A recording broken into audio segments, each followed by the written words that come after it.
Good morning. My name is Taha Ghayyur. I stand here as Executive Director for Justice for All Canada.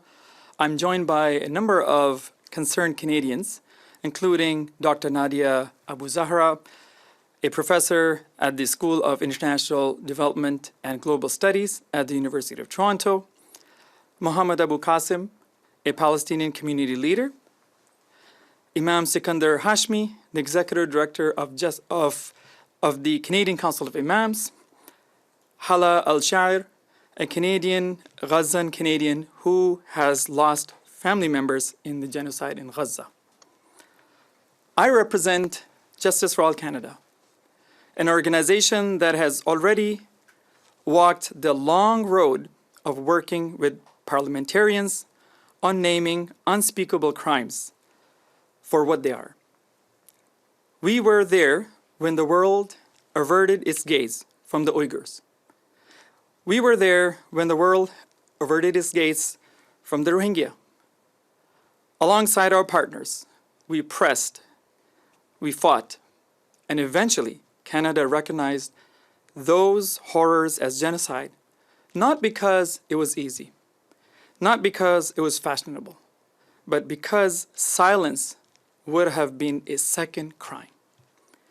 Today, we are here again, and the question before us is not abstract, it's not academic. It is the genocide in Gaza. It is the annihilation of families. It is the deliberate starvation of children. It is the systematic destruction of hospitals. It is the murder of journalists and doctors. It is the erasure of a people. Do not misunderstand me. This is not a debate about politics, nor is it a quarrel over words. The word itself, genocide, is the reality. At this point, including this week, scholars studying genocide around the world are in essential agreement that the situation is a genocide. International jurists and UN rapporteurs raised the alarm. Israeli human rights groups like Beit Salem spoke with unflinching clarity. This is genocide. We all saw the International Court of Justice decision on this issue over a year ago on a preliminary measure to prevent a genocide. And Israel has flouted that decision at every turn. The world has the receipts. And yet, how long must a people starve before Canada says the word? How many bodies must be buried beneath rubble before the liberal democracies muster the courage to name the crime? We know why they hesitate, because naming the crime means confronting inaction. But I tell you this, the truth is not diminished by refusal. The truth does not vanish because it is inconvenient. The truth stands here today and it demands to be spoken. And Canadians have spoken.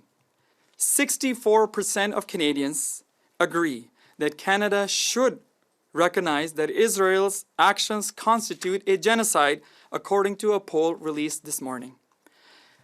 And so we say it, call it genocide.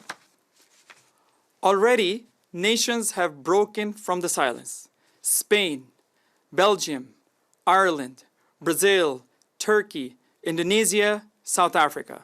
They have said aloud what so many of us whisper in private. Gaza bears the mark of genocide. And yet Canada, our Canada, hesitates to tell the truth. Hesitates at the edge of truth. But we know that this country's history, we know our country's history, we know it can be better.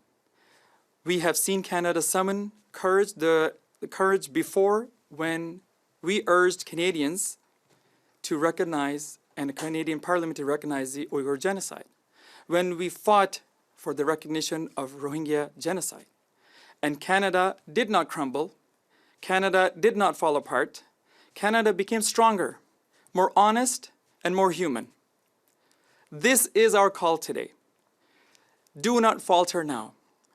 Do not stand mute while a people are destroyed. Words must become truth. So we demand here on Parliament Hill that members of Parliament pass a motion recognizing Gaza for what it is, a genocide, and that Canada recognize what is happening as a genocide, because history will remember. Our children will remember. We have named it before, we will name it again, and we will not stop until Canada names it too. Thank you.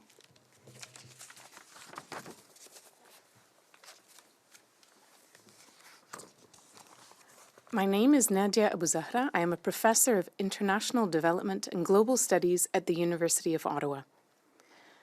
The New York-based Center for Constitutional Rights, a world-renowned institution for half a century, issued a legal analysis 10 years ago confirming that Israel is committing genocide against Palestinians. In November of 2023, United Nations Director Craig Mohamed resigned over the United Nations' failure to act against what he called a textbook case of genocide. Time magazine ran the story 2 years ago. Professors from Calgary, Ottawa, and cities from coast to coast have been issuing urgent calls for 2 years that a genocide is underway. This has been also confirmed by the Raphael Lemkin Institute, which is named after the person who coined the term genocide. Amnesty International last year released what they called damning findings. Both before and after the International Court of Justice ruling, Israel, I quote, persisted in committing genocidal acts with, I quote, genocidal intent. A year ago, United Nations experts issued a press release urging the world to call a genocide in Palestine. This summer, close to 40 of the world's most respected United Nations experts urgently called on all states of the world to call it a genocide. Special rapporteurs on the right to education, a healthy environment, freedom from slavery, the right to food, protection against gender-based violence, extreme poverty, the use of mercenaries, extrajudicial executions, racism, and virtually every special rapporteur from the United Nations on every right and freedom in the world have united to urge countries to act to stop Israel from continuing a genocide in Palestine. These experts ask why countries are wasting time debating terminology while Israel is, in their words, annihilating the Palestinian population. Israeli generals admit that they are starving Palestinians, as reported in the New York Times. Israeli writer David Grossman now calls it a genocide. Israeli human rights organizations are now issuing reports declaring it a genocide. They call it our genocide. As one legal analyst wrote in the Guardian newspaper, this is 21 months after Palestinians have been screaming that from under the rubble. German Chancellor calls the genocide incomprehensible and is ending German weapons exports to Israel, $500 million worth of weapons later.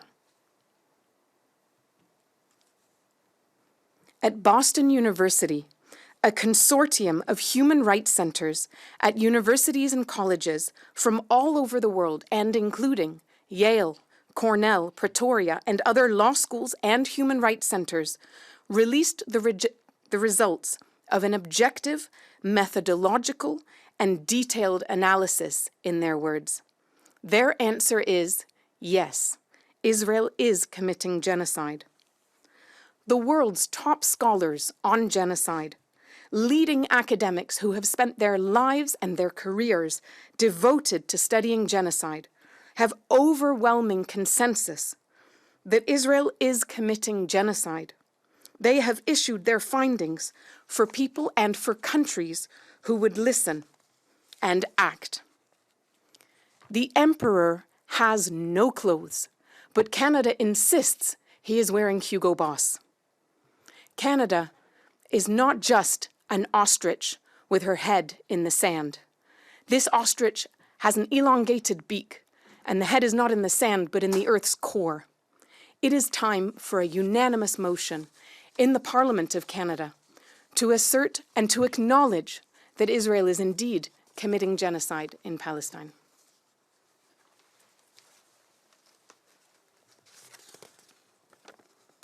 Good morning. My name is Mohamed Abokasem. I'm a Canadian Palestinian from Gaza and have called Canada home for the past 35 years. Over these decades, I have spent a lot of time volunteering in different various projects in the city of Ottawa for serving my community. I currently serve as the president of Jerusalem Community Service of Ontario. I stand before you at a pivotal moment in both Palestinian history and Canadian history. Since 1948, Israel has committed ethnic cleansing of Palestine, dispossessing Palestinians from their land. Today in Gaza, that policy has escalated into what leading international organizations call it genocide. Canada has both the moral and legal obligation to act. We call on Parliament, every single member of Parliament in the House, to introduce a motion formally recognizing Israel's crimes against humanity in Gaza as a genocide. This is a position that has been shared, as my colleague reported earlier, by many scholars and organizations around the globe. Some of our fellow Canadians think Gaza issue is far away from them. But let me tell you, this is hitting every Palestinian family living in Canada every single day. One of the teachers at one of the schools that my kids attended has lost over 200 members of her family to this genocide. One of my neighbors lost 7 of her siblings to this genocide. I lost 5 of my relatives to this genocide. So the pain is felt on every single home, every single day, while the genocide is going on. Recognition of the genocide, calling it for what it is, we ask the Canadian government also to accompany that by concrete steps, including a two-way permanent arms embargo, support for accountability at the ICJ and the ICC, guaranteed unrestricted humanitarian access to Gaza. The time to act is now. Thank you.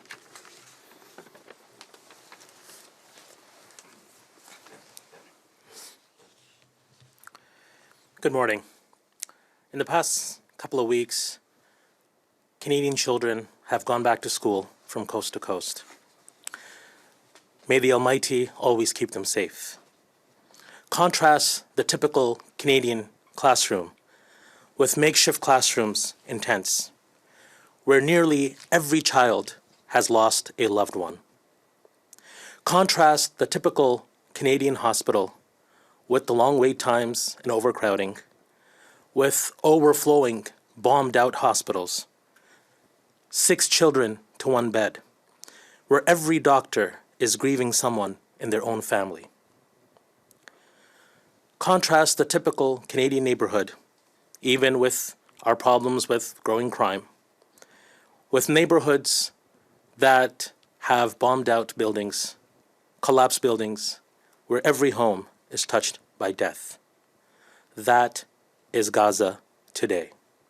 And it is not far away.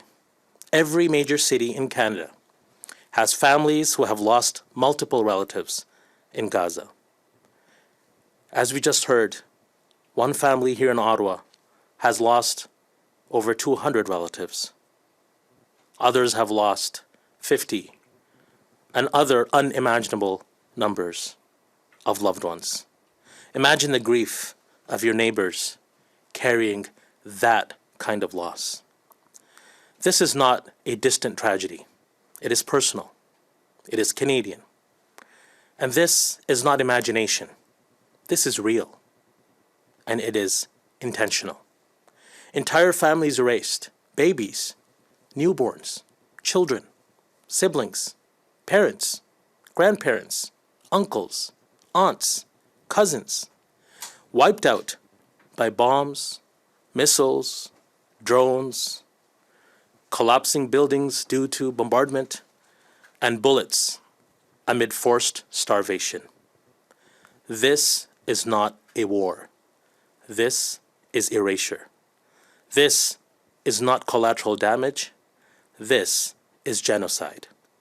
The world's leading genocide scholars, as we have just heard, human rights experts, and even the International Court of Justice have raised the alarm.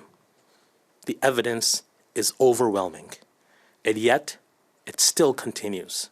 Today, right now, on my watch, on your watch, on our watch. History will ask, what did Canada do? What did we do? Let it be said that we recognized the truth, that Canada recognized the truth. I call on the Prime Minister, Leader of the Opposition, party leaders, cabinet ministers, members of Parliament, to recognize what is unfolding before the world's eyes for what it is, the genocide in Gaza. Call it genocide. Thank you.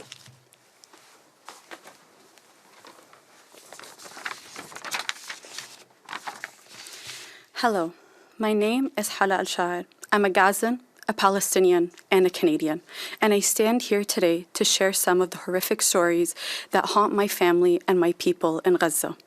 Stories of unimaginable loss, of resilience in the face of horror, and of a desperate plea for justice. For nearly a year now, the world has watched as Israel wages a relentless war on Gaza, an assault that has killed tens of thousands of innocent people, including thousands of children, displaced millions, and flattened entire communities to rubble. This is not just a war on Gaza, this is a genocide. A systematic erasure of people, their homes, and their hopes.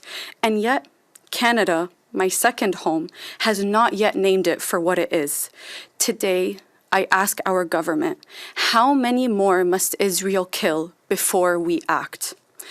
Last fall, in October, my uncle Iyad Alshaer was sheltering with his family in a flimsy tent in the Mawasi area of Khan Younis after they were displaced from their home in Rafah.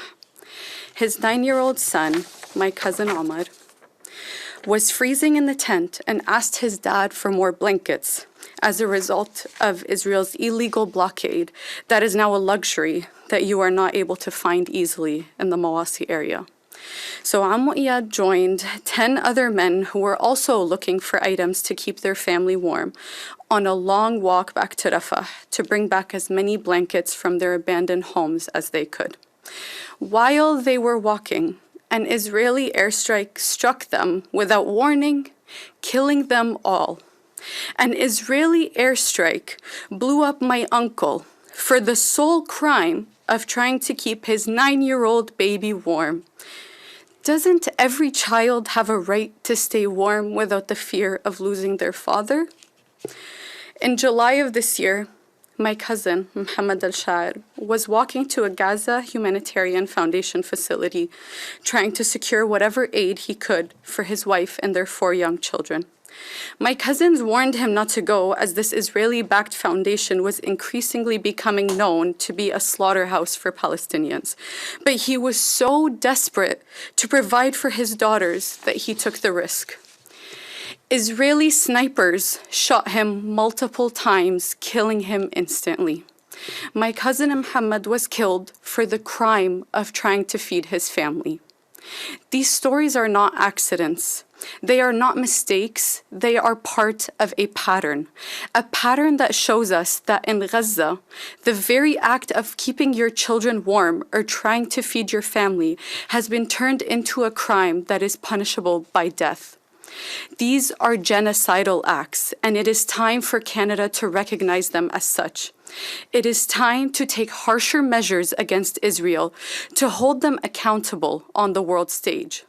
We must also ensure that the Gaza Special Measures TRV program is taken more seriously and not as a token gesture, but as a lifeline. Open the doors wider.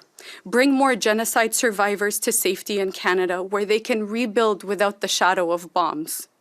It is also time for Canada to no longer to take the overdue step of recognizing the state of Palestine. Recognition is not just a diplomatic gesture. It is a statement of principle that Palestinians too deserve the dignity of statehood, the right to safety, and the chance to live. I stand here as a Canadian who believes our country can lead with courage, with compassion, and with clarity. We owe it to the memory of Amu Iyad, we owe it to my cousin Mohamed, and we owe it to little Omar and all the children of Gaza who deserve to grow up without fearing that their hunger or their cold will cost them their parents' lives.